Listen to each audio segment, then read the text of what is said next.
নমস্কাৰ এই মুহূৰ্তত জনাইছো অসমৰ প্ৰত্যেকগৰাকী জনসাধাৰণৰ বাবে কেইবাটাও গুৰুত্বপূৰ্ণ খবৰ। আজি হৈছে 27 ছেপ্টেম্বৰ। আজিৰ দিনটোতে অসমৰ লগতে ভাৰতবৰ্ষৰ বিভিন্ন প্ৰান্তৰ পৰা কেইবাটাও গুৰুত্বপূৰ্ণ খবৰ একত্ৰিত কৰা হৈছে। এই মুহূৰ্তত জনাইছো আজিৰ প্ৰথমটো খবৰেই সমগ্ৰ ৰাজ্যবাসীৰ বাবে এটা ডাঙৰ খবৰ। দুৰ্গা পূজাৰ পূৰ্বে মোদী চৰকাৰে কৃষকক দিলে ভাল খবৰ। পূজাৰ পূৰ্বে কৃষকৰ একাউণ্টত জমা হ'ব 2000 কোটি টকা। PM কিষাণ আঁচনিৰ হিতাধিকাৰীসকলৰ বাবে আহি পৰিছে ভাল খবৰ। কৃষকে অতি সোনকালে লাভ কৰিব PM কিষাণৰ 18 সংখ্যক কিস্তিৰ ধন আৰু 18 নম্বৰ কিস্তিৰ ধন মুকলিৰ তাৰিখ ঘোষণা কৰিছে এইবাৰ কেন্দ্ৰীয় চৰকাৰে। আৰু অহা 5 অক্টোবৰত প্ৰধানমন্ত্ৰী কিষাণ সন্মান নিধিৰ 18 নম্বৰ কিস্তিৰ ধন পাব এইবাৰ দেশৰ লাখ লাখ কৃষকে। আৰু ইয়াৰ পূৰ্বে জুন মাহত চৰকাৰে মুকলি কৰিছিল 17 নম্বৰ কিস্তিৰ ধন আৰু PM কিষাণ আঁচনিৰ জৰিয়তে বছৰি কৃষকক দিয়া হয় 6000 কোটি টকা আৰু কৃষকৰ একাউণ্টত পোনপটীয়াকৈ জমা হয় চৰকাৰৰ এই বৃহৎ ধনৰাশি। আৰু দুৰ্গা পূজাৰ পূৰ্বেই মোদী চৰকাৰে কৃষকক দিলে এই উপহাৰ আৰু পূজাৰ পূৰ্বেই এবাৰ লাখ লাখ কৃষকৰ একাউণ্টত জমা হ'ব 2000 কোটি টকা। এই মুহূৰ্তত জনাইছোঁ আজিৰ দ্বিতীয় নম্বৰ খবৰটো। দুৰ্গা পূজাক লৈ SOP জাৰি, চান্দাত নিষেধাজ্ঞা, ইয়াৰ লগতে পেণ্ডেল নিৰ্মাণৰ বাবে লাগিব NOC। দুৰ্গোৎসৱৰ সময়ত গুৱাহাটীত প্ৰশাসনৰ 37টা নিৰ্দেশনা জাৰি। পূজাৰ সময়ত নিৰাপত্তা আৰু সুৰক্ষাৰ বাবে এই নিৰ্দেশনা এইবাৰ প্ৰশাসনৰ। বলপূৰ্বক চান্দা সংগ্ৰহত নিষেধাজ্ঞা জাৰি কৰিছে এইবাৰ জিলা প্ৰশাসনে। পূজা কমিটিসমূহে পেণ্ডেল নিৰ্মাণৰ বাবে ল'ব লাগিব NOC পত্ৰ আৰু PWDৰ পৰা সংগ্ৰহ কৰিব লাগিব পেণ্ডেল নিৰ্মাণৰ বাবে NOC পত্ৰ।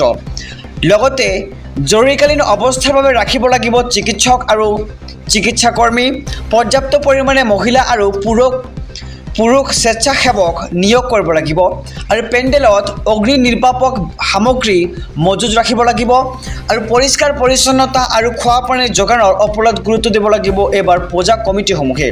আৰু মণ্ডপৰ পৰা 100 মিটাৰৰ ভিতৰত কাৰ পাৰ্কিঙত নিষেধাজ্ঞা জাৰি কৰা হৈছে আৰু ইয়াৰ লগতে নিশা 10 বজাৰ পিছত উচ্চস্বৰত মাইক বজোৱাটো নিষেধাজ্ঞা এইবাৰ প্ৰশাসনৰ।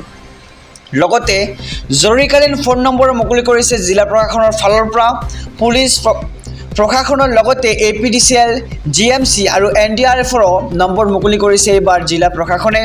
GMC কণ্ট্ৰলৰ নম্বৰ দুটা হৈছে 8811007000 আৰু ইয়াৰ লগতে আৰু এটা নম্বৰ মুকলি কৰা হৈছে। নম্বৰটো হৈছে 7739003001 আৰু দুৰ্গোৎসৱৰ সময়ত গুৱাহাটীত প্ৰশাসনৰ 37টা নিৰ্দেশনা জাৰি কৰা হৈছে।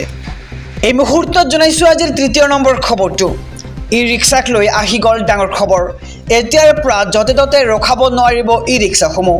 তিনিআলি বা চাৰিআলিত মন গ'লে ৰখাব নোৱাৰিব ই-ৰিক্সাসমূহ।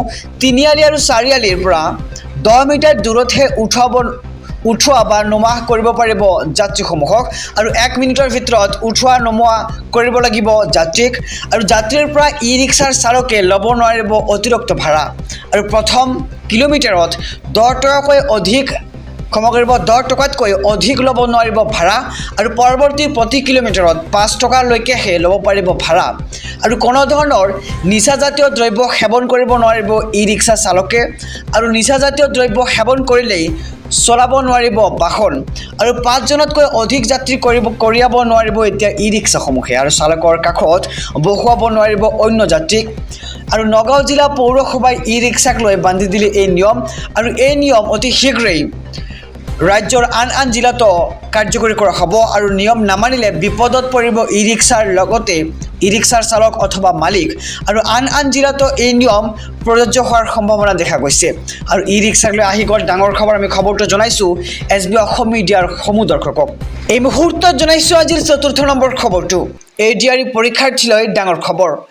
কোনো কাৰণতে অসৎ পন্থা অৱলম্বন কৰিব নোৱাৰিব এইবাৰ পৰীক্ষাৰ্থীয়ে। অসৎ পন্থা ল'লেই হ'ব কঠোৰতম শাস্তি। নিযুক্তি প্ৰক্ৰিয়া স্বচ্ছ আৰু নিকা কৰাৰ বাবে আনিছে এই কঠোৰ আইন। 29 ছেপ্টেম্বৰত হ'ব ADREৰ দ্বিতীয়টো পৰীক্ষা আৰু পৰীক্ষক ব্যৱস্থাপক সকলোৰে বিৰুদ্ধে গ্ৰহণ কৰা হ'ব ব্যৱস্থা আৰু পৰীক্ষাত নকল কৰিলে 3 বছৰ পৰ্যন্ত জেল হ'ব আৰু ন্যূনতম 1 লাখ টকাৰ জৰিমনা বিহিব এইবাৰ চৰকাৰে আৰু জৰিমনা আদায় নিদিলে 3 মাহৰ কাৰাদণ্ড বিহা হ'ব আৰু নকলৰ সৈতে জড়িত পৰীক্ষাৰ্থীয়ে 2 বছৰৰ বাবে দিব নোৱাৰিব কোনো নিযুক্তি পৰীক্ষা।